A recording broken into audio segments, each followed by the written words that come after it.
Good morning, guys. Ito, nakabihis na si Inday. Naka-ready na.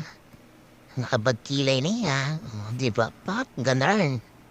Punta kami ng Naalis na ospital. naman si Inday. Wait ko lang bumangon si... Ay, bumangon. Hindi pala makabangon.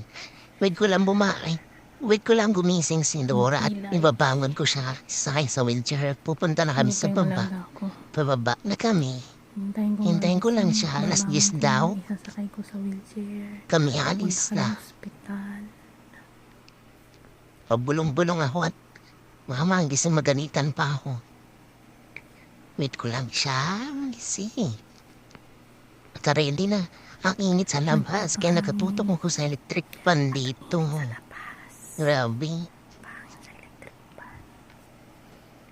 Wait natin. Naputol. Bilbil ko. Ang bilbil ko. Ang taba ko na. Bilbil. Pwede nang katay. Mataba na si Inday. Mataba na si Inday. Ay, nako Inday. Taiwan Life.